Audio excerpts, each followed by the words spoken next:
Hey guys, good morning. I look tired, don't I?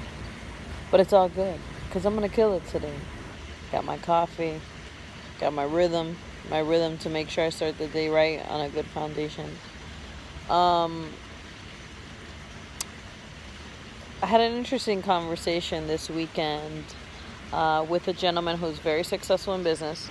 He's a neighbor of mine, and we happened to catch each other outside the gym. And he's spoken with Eudora, so he was like, started talking to me, then asked me what do I do, and so forth. And we went down, a road about business, company culture, finances, personal finance. Told him about the Dave Ramsey plan that we're doing versus business finance. And there's something I wanted to think through with you and unpack a little bit. So, in his mind, as I was explaining where we're at and some of the feelings that I got based on me saying we're getting out of debt, we're saving our emergency fund, because I have learned outside of Dave Ramsey, you don't gamble with the money that's to pay your your daily life. No one's saying your daily life with fancy purses, fancy cars, fancy whatever, right? Vacations. I'm talking about bare minimum to live so your family has a place to live. Excuse me. And I come from a background of gambling that life. Not only, in my own childhood, but also that I did, because I was very poor with my finances. And that was another entrepreneur that said that, right? Like whatever excess above your housing and what you and your family's your responsibility need to live, then you could play with that money. You shouldn't risk it all. And ideally what you should do is your life should be like a pie chart, right? 15% of the pie of all this money that you make is your housing and your need to live. The rest is a ton of money that you could do a bunch with. So, whatever you need to live is a really small amount. In the grand scheme of things, and if you're going out there and trying to do business, like to do business, you need a lot of money. Like what the heck is, I don't know, a few grand a month to live. Anyway, so as I keep talking, I talk about the Dave Ramsey plan. He kind of was alluding to the possibility that I might be quite risk averse. And he's basically giving like a recipe for success, and one of them is risk tolerance. And I was like, yeah, my risk tolerance throughout my life has been incredibly high. And also, what's the degree of unwise risks? I did a lot of those, and that's why I'm in the position that I'm in. That's why I got to climb out of the situation. And also his feelings about buying a house, that's not the way to wealth. And you know what? It isn't necessarily the way of wealth. It really isn't. I get that.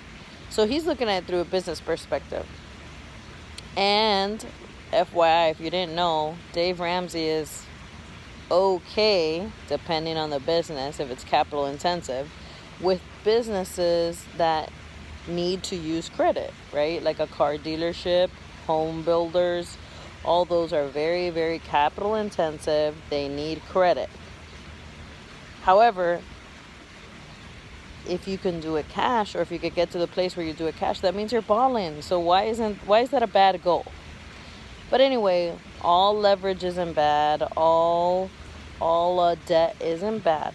But in your personal finances, it is. Period. Because again, small scale, daily life. You're gonna finance a vacation. Hello, that doesn't bring you a return. A business brings you a return. I mean, we could go down the list of why.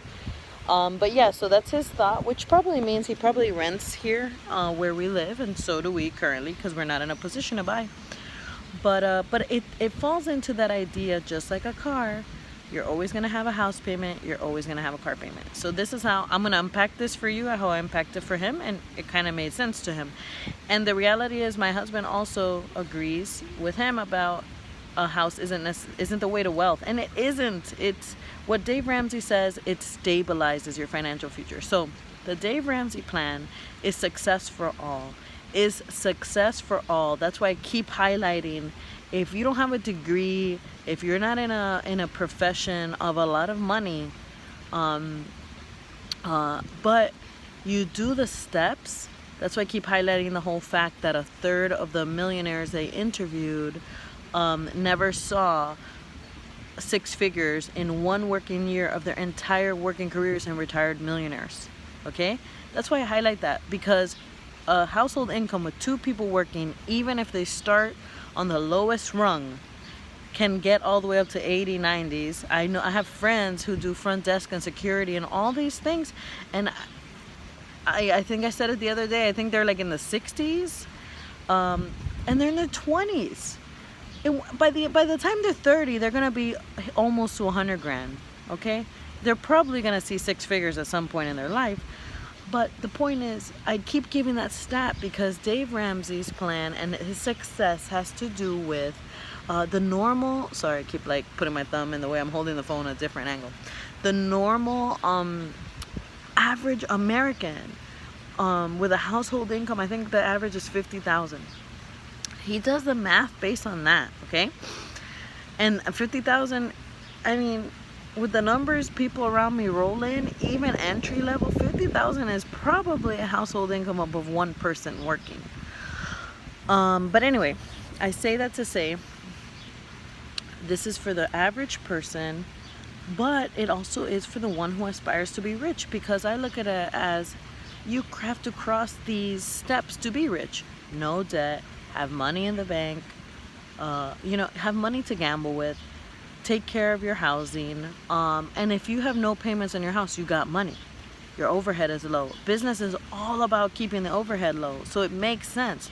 So then I started talking to him, and I was like, look, in the Dave Ramsey plan, the average person pays off their house in 7 years. Average, remember that. Joe Schmo, regular incomes, average. Mind blown. My plan would probably be like 4 years, 5 years, just because I like high goals. That's who I am. But the point is, going back to regular entry level incomes that grow over time, promotions over time. By the time you're hitting 7 years in the plan, you're paying off your house. Hello, amazing. Okay, so the average Dave Ramsey plan individual pays off their house in 7 years. And I explained to him, because he kind of was talking about like if we're wasting our money and time trying to get out of debt right now versus being risk takers and doing our business. But I'm like, you need capital to do a business. You need to pay your life. And I was there before. You cannot run a business if every time you're trying to sign up a new client, you're just trying to get some money to pay your rent. You make bad decisions like that. You don't reinvest in the business. You're just trying to live. I've been there. I don't want to be there anymore, right? So you got to set up your life. So, not risk averse, just being wise. Being wise. So, I explained to him, we paid off our car, we have no payments. I go, what does your life look like with no payments? By the time we pay off our student loans, all that, no payments, And then I go, what would it look like if you have your house paid and you have no payments? And then all of a sudden, because again, the American life idea is you're always going to have a car payment, you're always going to have a house payment. So just calculate it into your life and move on, right? So rent is the same as owning, because who cares, right? And so once I said that about what would your life look like if your house was paid and you had no housing payment, and that's when like the light bulbs went off for him. So yes, if you're focused on getting out of debt, if you're focused on buying a house and paying it off, at the very moment, let's go back to buying a house and paying it off is a separate thing. If you're focused on getting debt and saving some money, you're not focused on being a risk taker in business. But once you get to the other side of that and you have some money saved, you can be a risk taker in business. And then later, or as you go into the next baby steps, you focus on paying off your house as it makes sense. And I'll tell you the order that we're going to do things. We're going to pay off our debt. We're going to get our emergency fund. Then we're either going to save for a house. That's the plan. That's what I would like, because I would like to not have to move often anymore. Like I want to set some roots. But we could also at that point just start saving for a business, to start a business, you know. But anyway, I say all of these things to say that it just makes sense. Like, okay, I also told him this other stat. Most people who start the Dave Ramsey plan, because I think he's trying to say that the focus is in the wrong place. Most people who start the Dave Ramsey plan, they end up at the end of the Dave Ramsey plan making more money. At the end of getting out of debt and saving up their emergency fund, they end up making more money. They end up losing weight. They end up becoming more disciplined. All the things you hear me talk about, right? Because you got this goal and you're trying to succeed. You're foregoing vacations. You don't want to do that forever. So therefore, you double down, triple down. You go, where can I find this money? That's like I keep telling you, I want to get out of debt this year. So I think his angle is, if your focus isn't on winning, building a business, your focus is just on getting out of debt, that's like a small fry in the big pond. If you build a winning business, that's not a non-issue. Agree with all those things. However, if you focused on getting your finances in order the way you're supposed to be, and you set yourself up to be in a less risky position, especially if you have a family, and you're focused on looking for money, you're gonna find money anyway, even if it's starting a business. I look at it as pass these steps. You're gonna have to pass these steps along the way anyway. So set your eyes on it. Do the impossible. Get that momentum.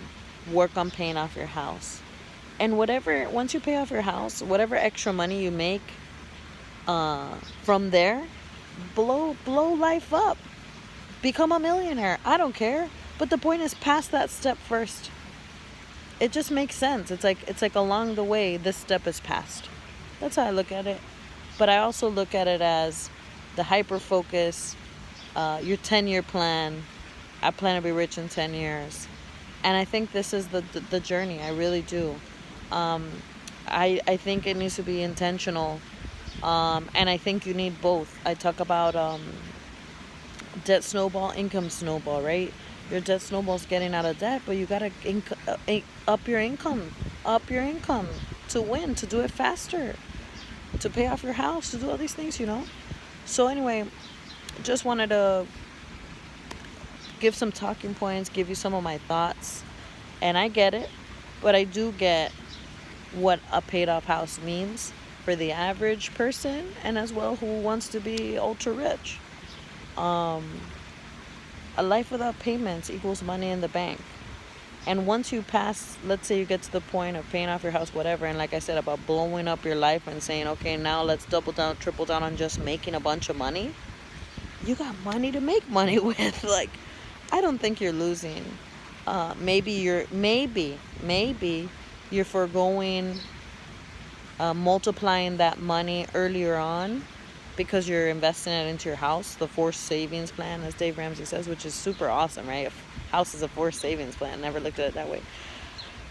But then after, when you have all that freedom, you'd blow it up at greater than you could have ever done if you did both at the same time. That's kind of how I look at it, and that's kind of how it makes sense, because that's why you could get out of debt, because that's your focus, and you throw all your energy towards that. Then you save your emergency fund. That's your focus. You throw all your energy towards that. Then you pay off your house and you do your retirement and you do your college fund. All your focus, all your energy towards that. Then once that's done, whatever business you got going on, whatever ideas you got in your head, whatever's happening, you put all your focus and all your energy towards that. And then it'll be like the hockey stick, man. You know, all businesses look for this. It starts off like this. Then there's a kink and it just explodes. That's the hockey stick. So we got to look for the hockey stick curve in each stage. But this stuff works, and I'm on it, and I guess you'll just have to watch me do it.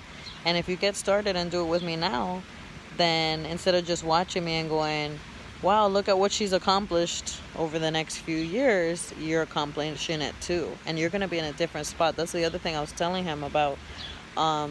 The decisions you make today, if you don't sacrifice now and if you don't do some things now, in 10 years you're going to be in the exact same spot. What do you want? Do you want to win? Or do you want to wake up and say, what the hell did I do with the last 10 years of my life?